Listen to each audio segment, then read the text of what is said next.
In this video, we will discuss another Make It Fun strategy to promote children's success. We know play is often important to young children and primary classes learners. In this video, we want to share a very special way of playing with children that allows the child to take the lead and be in charge for this small portion of the day. We call this Fun Skills. The Fun Skills is a way of giving children positive attention. They can also be a way of reinforcing the behaviors we would like to see more often. We believe that fun skills are important proactive and reinforcement strategies for establishing a nurturing environment for all children. In the fun skills, the F means follow the child's lead. The U means you do what they or the child do. And the N means you narrate what the child says and does. Let's go through the steps for using fun skills. Let's start with the F. F means you follow your child's or student's lead. Let the child be in charge. They choose what to play with. They can make silly, imaginative choices. It's okay if the child wants the sky to be green and trucks can fly. When following the child's lead, we also mean that the child gets to choose what the adult does, the child, not the adult, and decides where to build the tower, for example. The adult should avoid giving directions or correcting children when using fun skills. If necessary, you can correct mistakes by recasting instead of direct criticism. For example, the child may say, "I made a green sky," and the teacher says, "I love the blue sky you drew." When students can safely make mistakes without the fear of embarrassment, they learn to take risks, manage disappointment, and have the opportunity to try again. Also, during the fun play, adults should be thoughtful and intentional about the types of questions they are asking children, particularly for children who are not cooperating or tend to be more anxious. Asking questions during fun plan isn't bad. However, when teachers ask many questions during play, they can take away from the child's lead, especially if they are really commands in disguise. For children, and adults too many questions can be overwhelming. That's why it's so important to be intentional. During play, whatever rules you have to keep your students safe are still in effect.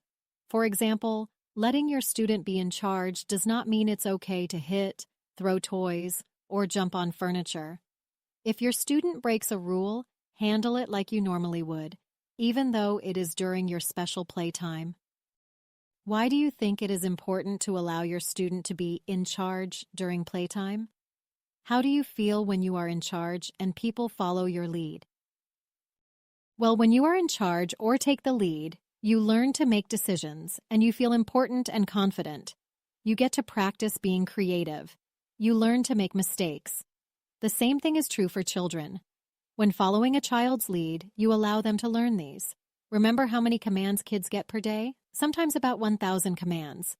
What a relief for children to get a command-free time, and you get a break for asking them to do things in a certain way. When students can safely make mistakes without fear of embarrassment, they learn how to handle feeling disappointed and have the opportunity to try again. Teachers can also help their students learn not to give up and to be persistent when things go wrong during play. Persistence is a very important skill for success in school. U stands for you do what they do. Have fun. For example, if the child sits on the floor, you will sit down on the floor and join in your student's play. When you join in play and do what your student does, you give powerful, positive attention to the student. N stands for narrate. Say what you see and hear. This means you pay attention to your student's play and comment on what your student does and says. Narrating what they say means repeating or reflecting it back.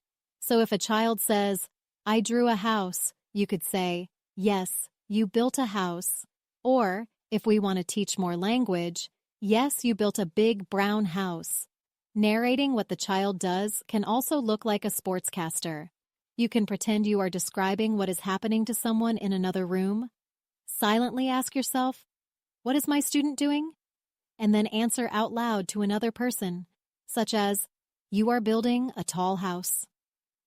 Narrating what students are doing can also be a wonderful social reward and reinforcement strategy. For example, when children are cleaning up, we can notice and call out the names of the children who are doing the desired behavior. For example, a teacher can say, "I see Jane is cleaning up. I see Thomas putting his toys away." This may keep Jane and Thomas feeling motivated and acknowledged, and often motivates other students to do the same. We have found that fun skills are powerful, proactive, and reinforcement strategies for establishing a nurturing environment for all children.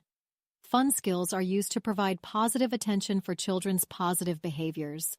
Fun skills are used to increase desired social behavior and language development and promote children's self-esteem.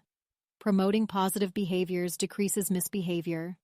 Fun skills also enhance the adult-child relationship by creating enjoyable interactions between an adult and a child.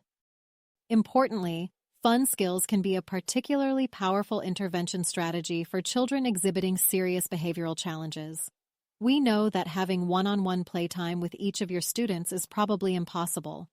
What we encourage classroom teachers to do is consider adding 10 minutes of play into the classroom routine, a time where teachers can circulate among their students as they play. Research studies have shown that just 5 to 10 minutes of child-led play per day can dramatically decrease serious misbehaviors, including decreased non-cooperation, defiance, verbal physical aggression, and inattention, hyperactivity behaviors. Child-led play has also been shown to increase students' homework completion rates. This is a summary of fun skills that we discussed in this video. You can find them in your material folder. You will do some role-playing in the group session. Please share with us how the fun skills work in your class and with your students.